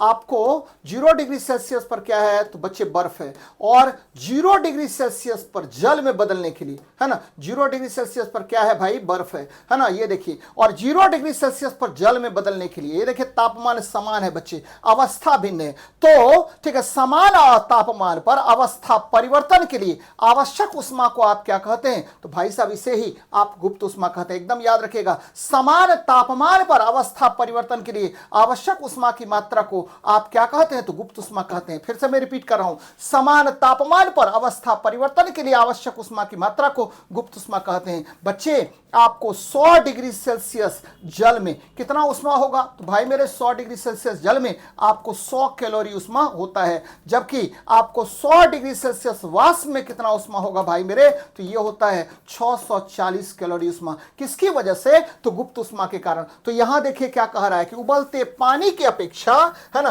भाप से जलना अधिक कष्टकारी होता है, क्योंकि भाप में वाष्पन की गुप्त ऊष्मा होती है। और बच्चे मैंने कहा कि उबलते जल में कितना ऊष्मा, तो 100 कैलोरी ऊष्मा होगा। जैसे ही ठीक है भाप बनेगा, वाष्प बनेगा, तो यहां पर क्या होता है, तो भैया आपको एक ग्राम जो जल है उसका ऊष्मा हो गया 100 कैलोरी, तो 1 ग्राम जल का ऊष्मा 100 कैलोरी तो होगा ही होगा, साथ में वाष्पन की गुप्त ऊष्मा हो जाएगा, और वो 540 कैलोरी पर ग्राम होता है बच्चे। तो यानी कुल मिलाकर के 1 ग्राम वाष्प का कितना ऊष्मा हो जाएगा गुप्त ऊष्मा, तो भैया 640 कैलोरी हो जाएगा। तो ये भी सही है ना। तो आपको जल की विशिष्ट ऊष्मा सबसे अधिक होगा, और दूसरा आपका मैंने क्या कहा कि उबलते पानी की अपेक्षा भाप से जलना अधिक कष्टकारी हो जाएगा, क्योंकि आपको पता है देखिए 640 कैलोरी निश्चित रूप से 100 कैलोरी से ज्यादा क्या होगा, घातक होगा बच्चे। तो दोनों सही है ना, 1 और 2 दोनों आपको यहां से सही हो गया। चलिए नेक्स्ट देखते हैं बच्चे, ध्वनि तरंगों के बारे में निम्नलिखित कथनों पर विचार कीजिए।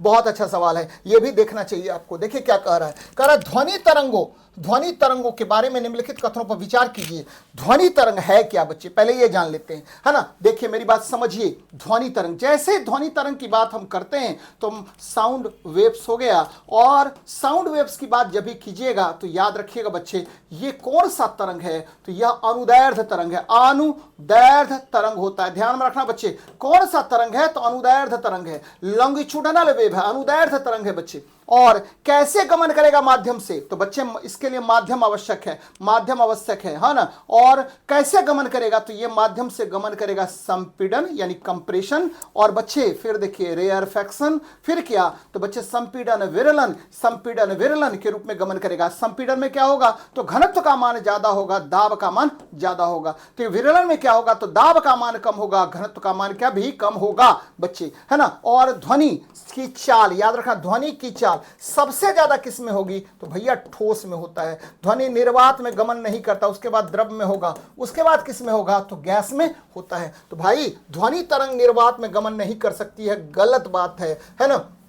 ध्वनि तरंग निर्वात में गमन नहीं कर सकती है, सही बात है। ध्वनि सही में निर्वात में गमन नहीं कर सकता है, ध्वनि के गमन के लिए माध्यम आवश्यक है। चलिए, ध्वनि का वेग ठोस में सबसे कम और गैस में सबसे अधिक होता है, गलत बात है। ध्वनि का चाल मैंने क्या कहा कि सबसे ज्यादा आपको किस में होता है, तो ठोस में, सॉलिड में होगा बच्चे, उसके बाद किस में, द्रव में, उसके बाद गैस में। ध्वनि निर्वात में जाता ही नहीं है।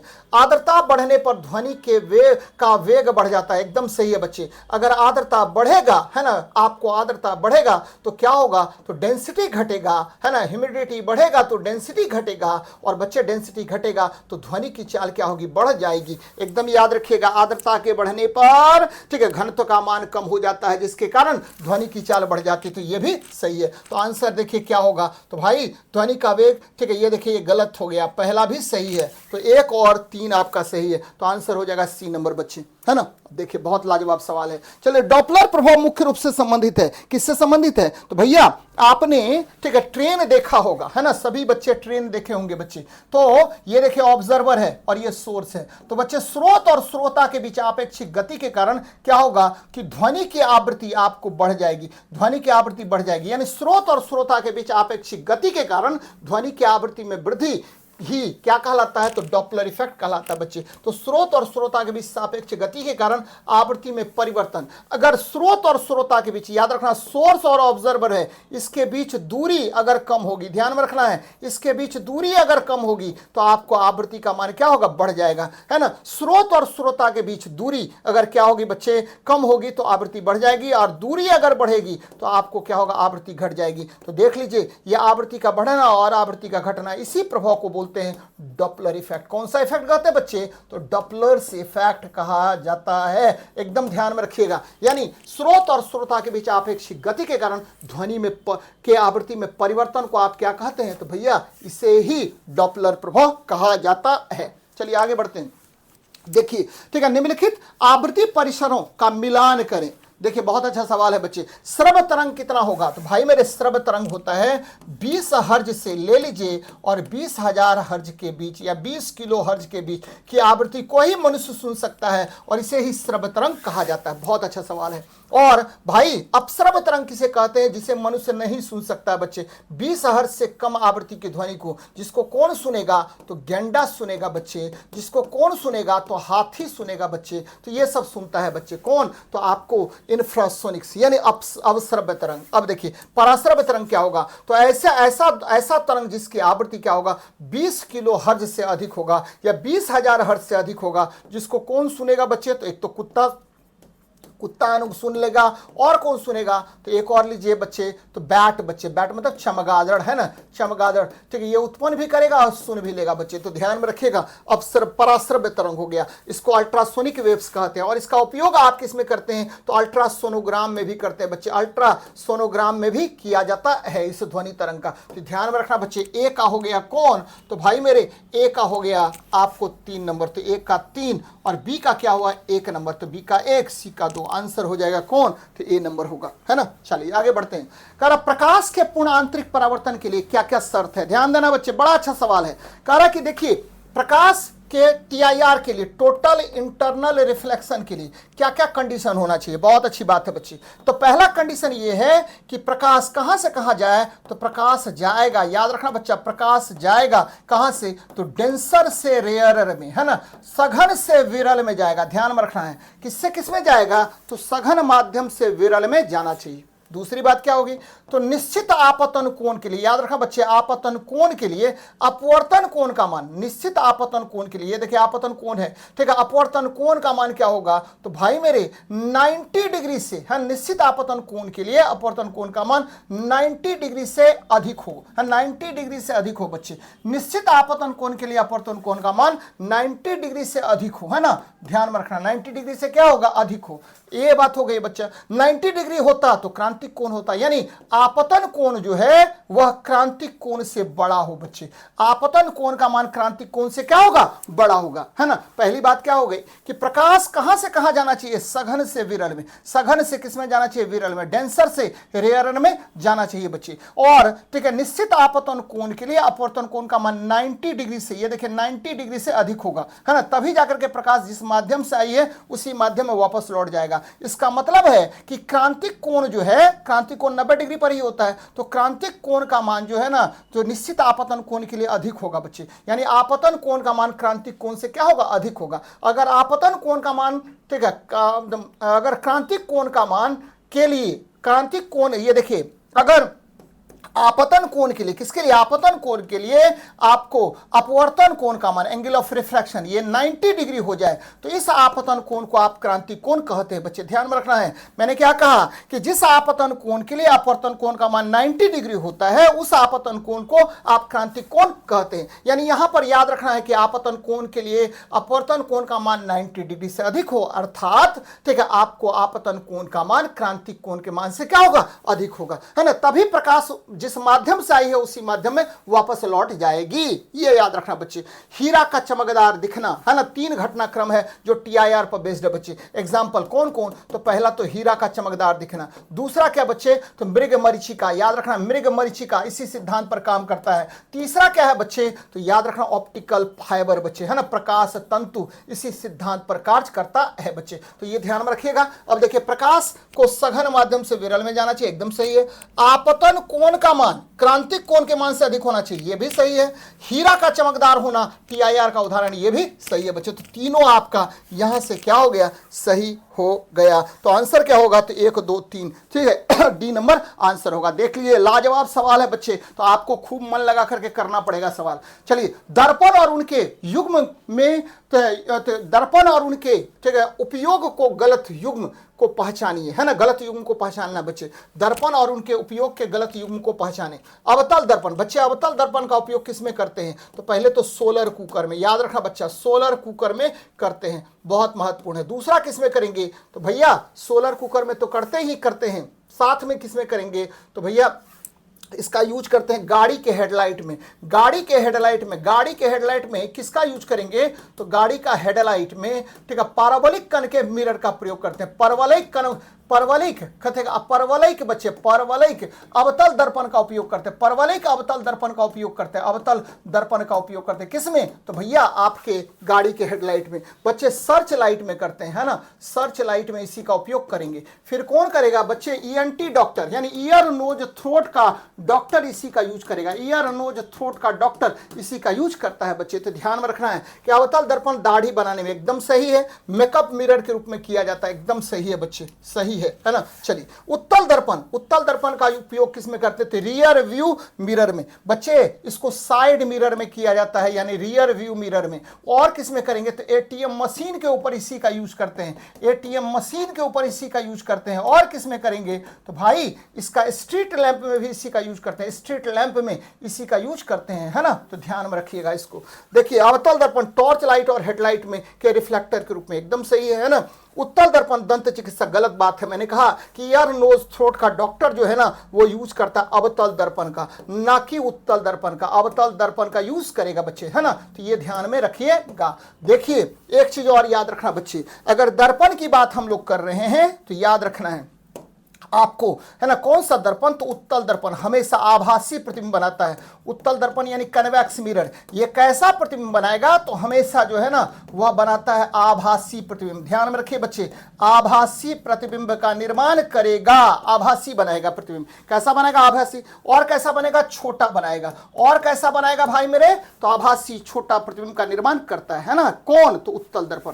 याद रखना है, इसका मैग्निफिकेशन हमेशा लेस देन +1 होता है। अब देखिए, अवतल दर्पण आते हैं। अवतल दर्पण क्या बनाएगा? तो भाई मेरे अवतल दर्पण जो है, कनकेव मिरर जो है, ये कैसा प्रतिबिंब बनाएगा? तो ये दोनों तरह का, वास्तविक भी बनाएगा और कैसा बनाएगा? तो आभासी भी बनाएगा।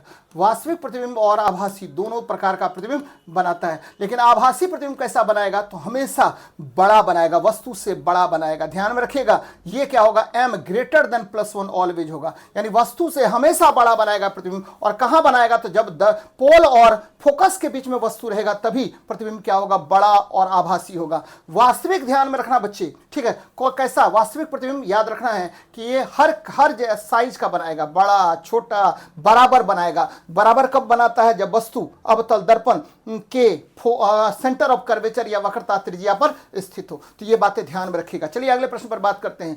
क्या कह रहा है? निकट दृष्टि दोष बच्चे, ठीक है, पिछले तो बायोलॉजी में मैं जब पढ़ा रहा था तो वहां बता रहा था बच्चे, निकट दृष्टि दोष मुख्य रूप से 4 प्रकार का होता है। देखिए, निकट दृष्टि दोष में कौन अच्छा दिखेगा? तो अच्छा दिखता है, ध्यान में रखिएगा, अच्छा दिखेगा निकट, है ना। खराब कौन दिखेगा बच्चे? तो जो शब्द इसमें नहीं है, खराब दिखता है, खराब दिखता है। कौन दिखेगा खराब? तो खराब दिखता है। तो ध्यान में रखिएगा, खराब दिखता है कौन? तो बच्चे दूर खराब दिखेगा। इसको दूर करने के लिए आप किसका यूज करेंगे? तो अवतल लेंस का। तो यहां देखिए, निकट दृष्टि दोष में कहा गया अवतल लेंस, तो ये है ना, अवतल लेंस का यूज करेंगे। इसमें कैसा चश्मा यूज करते? तो -D का। याद रखना, पावर ऑफ लेंस को किसके द्वारा मापते हैं? तो डायोप्टर के द्वारा मापते हैं। पावर ऑफ लेंस क्या होता है? तो P बराबर होता है 100/f बच्चे। है ना। उत्तल लेंस के लिए एफ का मान क्या होगा, तो भैया पॉजिटिव होता है, और अवतल लेंस के लिए एफ का मान क्या होगा, तो भैया क्या होता है, निगेटिव होता है ना। अगर ये सेंटीमीटर में है एफ, तब ये फार्मूला का यूज करते बच्चे, है ना, निगेटिव होता है, और ये हो जाएगा 1/f बच्चे। अगर मीटर में होगा तो 1/f हो जाएगा, तो ये ध्यान में रखिएगा। अब देखिए दूर दृष्टि दोष में कौन अच्छा दिखा, तो बच्चे ठीक है ये दिखा अच्छा, है ना, दूर अच्छा दिखेगा। कौन खराब दिखेगा, तो खराब दिखेगा निकट बच्चे, खराब दिखेगा आपको कौन, निकट दिखेगा। दूर करने के लिए किसका यूज करेंगे, तो उत्तल लेंस का यूज करेंगे। कैसा चश्मा पहनाएंगे, तो बच्चे +D का चश्मा पहनाएंगे, ठीक है। जरा दृष्टि दोष में क्या होगा, तो भैया निकट नियर भी खराब हो गया और फार भी खराब हो जाएगा, खराब हो गया बच्चे। इसको ठीक करने के लिए कौन सा लेंस यूज करेंगे, तो द्विफोक्सी लेंस का यूज करेंगे। नीचे कौन सा होगा, तो बच्चे उत्तल लेंस होगा। ऊपर क्या होगा, तो अवतल लेंस होगा, है ना। नीचे उत्तल लेंस हुआ तो +D का चश्मा लगाएंगे। ऊपर प्लस बोलते हैं, ऊपर क्या हुआ, अवतल लेंस हुआ तो -D का चश्मा लगाएंगे बच्चे। अबिंदुकता में क्या होगा, तो भैया वर्टिकल आपको खराब दिखेगा। कौन अच्छा दिखेगा, तो हॉरिजॉन्टल आपको अच्छा दिखेगा। और ठीक है, आपको इसको ठीक करने के लिए कौन सा लेंस का यूज करेंगे, तो बेलनाकार लेंस का यूज करते हैं बच्चे, सिलिंड्रिकल लेंस का यूज करते हैं। ध्यान में रखिएगा, सिलिंड्रिकल लेंस का यूज करते हैं। तो ये बातें याद रखिएगा बच्चे, है ना। तो आंसर हो गया ए का कौन सा, तो ए का हो गया, है ना, 3 नंबर। तो ए का 3 देखिए, ए का 3 इसमें है और इसमें है ना। बी का कौन सा, तो भैया बी का हो गया कौन, तो भाई मेरे बी का, है ना, उत्तल लेंस, है ना। ए का हो गया कौन, तो ए का हो गया 2 नंबर, ए का 2, ए का 2, ए का 2, ए का 2, है ना। ए का 2 दोनों में है बच्चे, ए का 2, ए का 2, है ना। और दूर दृष्टि दोष यानी बी का 3, तो बी का 3 इसमें भी है, बी का 3 इसमें भी है। सी का क्या हो गया, तो सी का 4, है ना। डी का 1, तो ये आंसर हो जाएगा ए नंबर। आगे देखते हैं भैया, आकाश का रंग नीला और सूर्योदय और सूर्यास्त के सूर्य का रंग लाल दिखाई देता है, क्यों, तो भैया ये प्रकीर्णन के कारण होता है। किसके कारण, प्रकीर्णन के कारण, स्कैटरिंग ऑफ लाइट के कारण ये होगा, प्रकीर्णन के कारण होता है, प्रकीर्णन के कारण होता है। ये देखिए स्कैटरिंग ऑफ लाइट के कारण होगा। और स्कैटरिंग ऑफ लाइट क्या होता है, तो भैया ये देखिए 1 बार, ठीक है, आपको वेवलेंथ टू द पावर 4 हो जाएगा, या 1 बाय क्या होगा, डी हो जाएगा। यानी तरंगदैर्ध्य अगर क्या होगा, ज्यादा होगा किसी भी लाइट रेस का, तो उसका क्या होगा, प्रकीर्णन कम होगा, फैलाव कम होगा, वो अधिक दूरी तय करता है। तो दूरी कब तय करेगा, तो जब बच्चे ठीक है आपको तरंगदैर्ध्य ज्यादा होगा, है ना, आपको प्रकीर्णन कम होगा, तो दूरी अधिक तय करेगा। कैसा दिखेगा, तो लाल दिखेगा, क्योंकि लाल रंग का तरंगदैर्ध्य सबसे अधिक होता है। कितना होता है, तो 780 नैनोमीटर होता है, या 7800 एंगस्ट्रम होता है। तो बच्चे प्रकाश का प्रकीर्णन की वजह से। बच्चे डिस्पर्सन ऑफ लाइट क्या होता है, तो श्वेत रंग का 7 भाग में बंटना।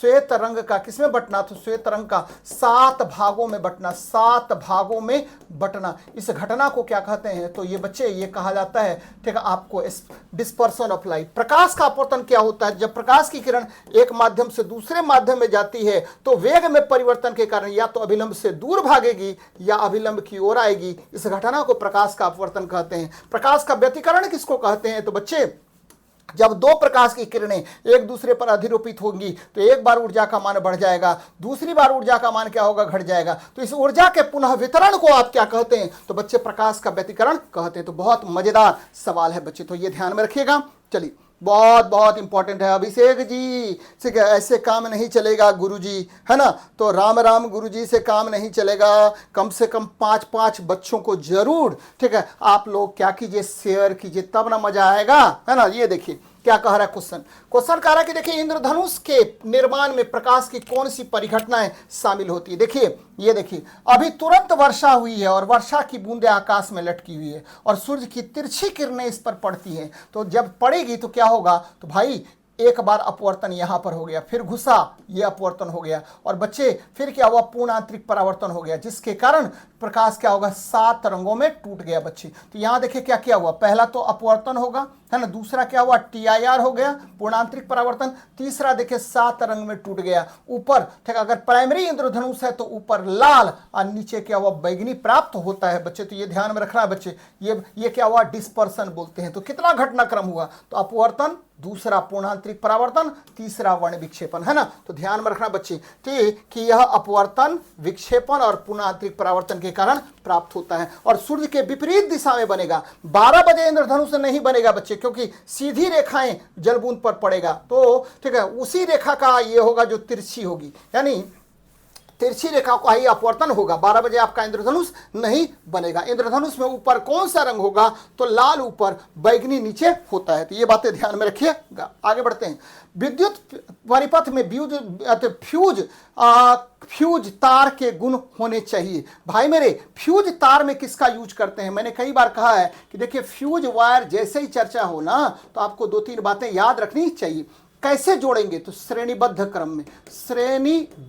में जोड़ते हैं। ध्यान में रखना बच्चे, सीरीज क्रम में जोड़ेंगे, श्रेणीबद्ध क्रम में जोड़ते हैं, क्रम में जोड़ते हैं इसको, है ना। किसको बच्चे? तो आपको, आपका जो फ्यूज वायर है ये किसका बना होता है? तो लेड और टीना का बना होता है। और भाई ठीक है, लेड और टीना का क्या होगा? प्रतिरोध अधिक होगा और गलनांक कम होता है। गलनांक कम होता है बच्चे, प्रतिरोध अधिक और गलनांक कम होता है। तो ध्यान में रखना बच्चे, विद्युत परिपथ में फ्यूज तार के गुण होने चाहिए, यानी उच्च प्रतिरोध निम्न गलनांक, उच्च प्रतिरोध निम्न गलनांक, है ना, उच्च प्रतिरोध निम्न गलनांक। आंसर हो जाएगा सी नंबर। तो ये ध्यान में रखिएगा, बड़ा मजेदार सवाल है। आगे देखते हैं। करेक्ट, ट्रांसफार्मर के संदर्भ में सही कथन चुने। देखिए 2-3 बातें याद रखिएगा। जैसे ही ट्रांसफार्मर की बात करेगा तो 2 कॉइल होगा। ध्यान में रखना बच्चे, कितने कॉइल? तो 2 कॉइल होते हैं।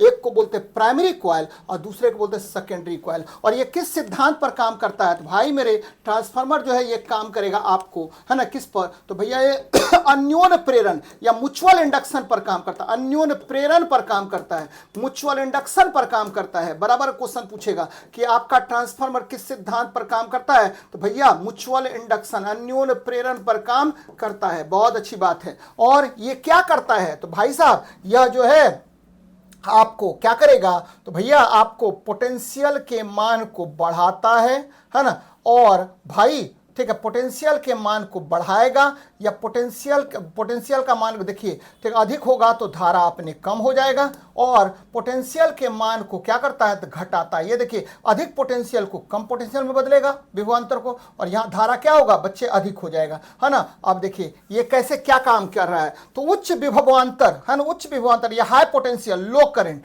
को ये बदल देता है, ठीक है, लो पोटेंशियल हाई करंट में, यानी स्टेप डाउन ट्रांसफार्मर हो गया। और उल्टा देखिए, है ना, आपको निम्न विभवांतर और उच्च धारा को यह बदल देता है, उच्च विभवांतर निम्न धारा में स्टेप अप ट्रांसफार्मर होगा। तो बच्चे ठीक है, इधर से इधर जो जाएंगे तो स्टेप डाउन ट्रांसफार्मर, उपचाई, है ना। और ये हो गया बच्चे step up transformer, step up transformer होता है। तो ट्रांसफार्मर क्या करेगा? तो उच्च विभव की निम्न धारा को निम्न विभव की उच्च धारा में, और निम्न विभव की उच्च धारा को उच्च विभव की निम्न धारा में बदल देता है। तो अब देखिए क्या कह रहा है, यह केवल एसी पर काम करेगा। एकदम सही बच्चे, डीसी पर काम नहीं करता है, क्योंकि डीसी का विभव जो है फिक्स होता है ना। यह विद्युत ऊर्जा उत्पन्न करता है, ये विद्युत ऊर्जा उत्पन्न करेगा नहीं बच्चे, केवल विद्युत ऊर्जा के विभवांतर को बढ़ाएगा और घटाएगा। स्टेप अप ट्रांसफार्मर वोल्टेज को बढ़ाता है लेकिन धारा को घटाता है। अभी तुरंत मैंने कहा कि देखिए स्टेप अप जो है वो क्या करेगा? वोल्टेज को बढ़ाएगा और धारा को घटाएगा। ये सही है बच्चे। तो आंसर हो जाएगा 1 और 3। तो आंसर हमारी कहां पर 1, 3 है ना, तो बी नंबर में है। तो आंसर हो जाएगा 1 और 3।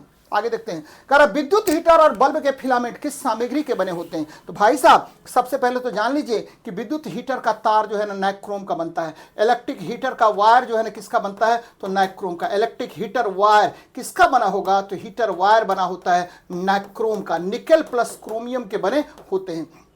अगर हम बात करें विद्युत बल्ब फिलामेंट का बच्चे, तो बल्ब का फिलामेंट जो है, बल्ब का फिलामेंट किसका बना होता है? तो बल्ब फिलामेंट बना होता है टंगस्टन का। किसका बना होगा? टंगस्टन का। और टंगस्टन का गलनांक बहुत ज्यादा होता है। तो भाई साहब हीटर टंगस्टन गलत बात है, बल्ब नाइक्रोम गलत बात है ना। हीटर नाइक्रोम बल्ब टंगस्टन, यानी आंसर हो जाएगा कौन सा? तो बी नंबर हो जाएगा। तो देख लीजिए, है ना, जो भी बच्चे लाइव हैं, अनुपम कौशिक, है ना, चंदन कश्यप और करुण कुमार, बच्चे सभी बच्चों का स्वागत है भाई लोग। ठीक है, शेयर कीजिए, है ना, सर को, ठीक है, सर को आप ही लोगों पर नाज है ना। ओम का नियम किसके बीच संबंध स्थापित करता है? तो भाई साहब ओम का नियम कहता है कि देखिए, है ना, चालक तार के 2 बिंदुओं के बीच का विभवांतर, ठीक है, आपको उससे प्रवाहित धारा का समानुपाती होता है बच्चे। यदि क्या नियत हो? तो भौतिक कारक नियत हो, यानी फिजिकल कांस्टेंट, भौतिक कारक को अगर नियत कर दें, भौतिक कारक को अगर नियत कर दें तो V प्रोपोर्शनल टू T हो जाएगा, यानी V बराबर क्या हुआ, आर आई हो जाएगा।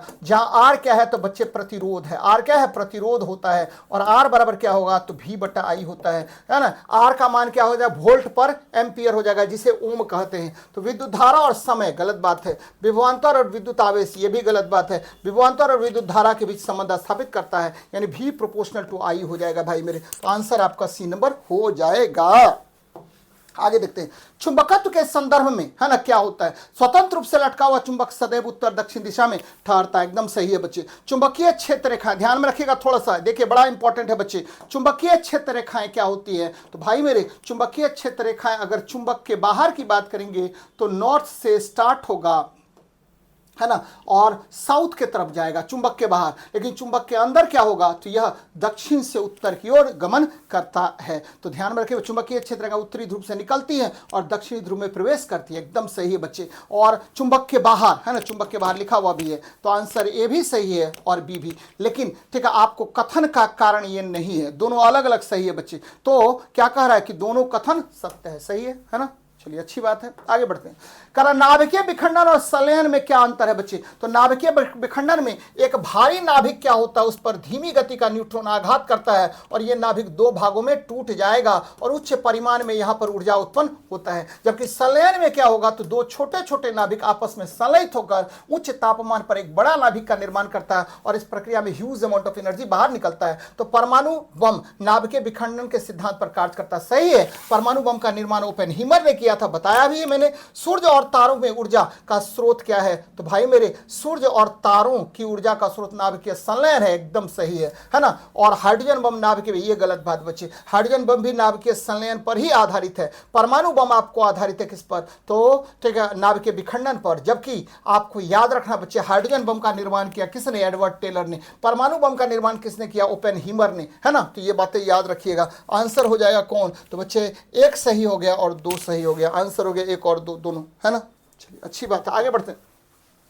रेडियोधर्मी किरणों की वेधन क्षमता, बच्चे आपको मैंने कहा है कि देखिए सबसे ज्यादा वेधन क्षमता किसका होगा तो गामा रेस का, उसके बाद किसका होगा तो बीटा का, उसके बाद किसका होगा अल्फा का। ये पेनिट्रेशन पावर है, पेनिट्रेशन है ना, पेनिट्रेशन पावर है बच्चे, है ना। पेनिट्रेशन पावर होता है सबसे ज्यादा किसका तो गामा का। अगर काइनेटिक एनर्जी की बात करें तो सबसे ज्यादा होगा अल्फा का, उसके बाद किसका बीटा का, उसके बाद किसका तो भाई मेरे गामा का। अगर बात करें मास की बात करें तो सबसे ज्यादा मास किसका होगा तो अल्फा का, उसके बाद किसका बीटा का, उसके बाद किसका तो गामा का। अगर आयोनेशन पावर की बात करें, आयोनेशन पावर सबसे ज्यादा किसका होगा तो भैया आपको होगा याद रखना अल्फा का, उसके बाद किसका बीटा का, उसके बाद किसका गामा का। अगर मनुष्य पर प्रभाव की बात करें तो मनुष्य पर सबसे अधिक प्रभाव गामा रेस का होता है। तो भैया कह रहा है वेधन क्षमता का क्रम, तो gamma beta alpha, gamma beta alpha होगा, है ना। ध्यान में रखिए बच्चे, गामा जो है ना ये विद्युत चुंबकीय तरंग है, इलेक्ट्रोमैग्नेटिक वेव्स है, ठीक है। बीटा जो है ना ये क्या है इलेक्ट्रॉन होता है, और अल्फा जो है हीलियम आयन होता है, He2+ आयन होता है। तो ये बातें याद रखनी है आपको। चलिए अर्धचालकों के संदर्भ में सही कथन क्या है बच्चे, अर्धचालक का तापमान अगर बढ़ाएंगे, ध्यान में रखना है, अर्धचालक का तापमान बढ़ाएंगे तो याद रखिएगा अर्धचालक का तापमान अगर बढ़ाएंगे, ये देखिए 1/T होता है, तापमान अगर बढ़ेगा तो प्रतिरोध का मान घटेगा। तापमान बढ़ने पर इनका प्रतिरोध बढ़ता है, गलत बात है, घटता है। परम शून्य तापमान पर यह कुचालक की तरह व्यवहार करता है, ये सही है बच्चे। सिलिकॉन और जर्मेनियम अच्छे चालक हैं, है ना, अच्छे चालक है, गलत बात है, अच्छे अर्धचालक है बच्चे, अच्छे अर्धचालक। सिलिकॉन और जर्मेनियम क्या होता है तो ये अर्धचालक होता है, सेमीकंडक्टर है बच्चे, है ना। इनमें अशुद्धि मिलाने पर इनकी चालकता घट जाती है बच्चे, इनमें अशुद्धि मिलाने पर इनकी चालकता बढ़ जाती है। इस प्रक्रिया को डोपिंग कहा जाता है, यानी अर्धचालक में अशुद्धियों को मिलाने की प्रक्रिया क्या कहलाता है, डोपिंग कहलाता है। तो आंसर सही हो गया कौन सा, बी नंबर, क्योंकि ठीक है आपको परम शून्य तापमान पर यह चालक की तरह कुचालक की तरह व्यवहार करेगा। तो ये ध्यान में रखिएगा। आगे बढ़ते हैं। एक्सरे की खोज किसने की, रोंटगन ने, ये सही है बच्चे, ठीक है। डब्ल्यू रोंटगन ने 1895 ईस्वी में एक्स किरण की खोज की थी, है ना। चलिए डायनामाइट अल्फ्रेड नोबल, ये भी सही है। सापेक्षता का सिद्धांत दिया था किसने, अल्बर्ट आइंस्टीन ने बच्चे, आइंस्टीन ने दिया था, आइंस्टीन ने दिया था सापेक्षता का सिद्धांत, है ना। तो ध्यान में रखिए बच्चे, है ना। आइजैक न्यूटन ने गति का नियम दिया था, गति का नियम दिया था, जिस पर हमने अभी थोड़ी देर पहले चर्चा किया था बच्चे। तो ये सही है और ये सही है और 3 गलत है बच्चे, तो 1 और 3 आपका हो जाएगा, 1 और 3। यहां देखिए क्या कह रहा है भाई मेरे, क्या कह रहा है कि कौन निम्नलिखित युग्मों पर विचार कीजिए, कौन से युग्म सही सुमेलित हैं, तो सही सुमेलित है 1 और 2, 1 और 2। आंसर हो जाएगा कौन सा, बी नंबर, है ना। तो ये ध्यान में रखिएगा, बहुत अच्छा सवाल है। चलिए, तो ये यहीं तक आज रहने देते हैं आज के क्लास में बच्चे। सभी बच्चों से आग्रह है कि बच्चे लाइक और सब्सक्राइब जरूर कर दीजिए, तभी शशांक सर का चैनल ग्रो करेगा। यकीन मानिए आपकी सफलता में ही मेरी सफलता है। फिर से ठीक है, आपसे बस अनुग्रह, अनुनय, विनय जो भी कहिए है कि सभी वीडियोस को अच्छे से देखिए, पूरा देखिए, ठीक है। जहां जहां सर ने पॉइंट आउट किया है वहां नोट डाउन कीजिए, तभी आपको सफलता मिलेगी। मिलते हैं नेक्स्ट क्लास में। जय हिंद, जय भारत।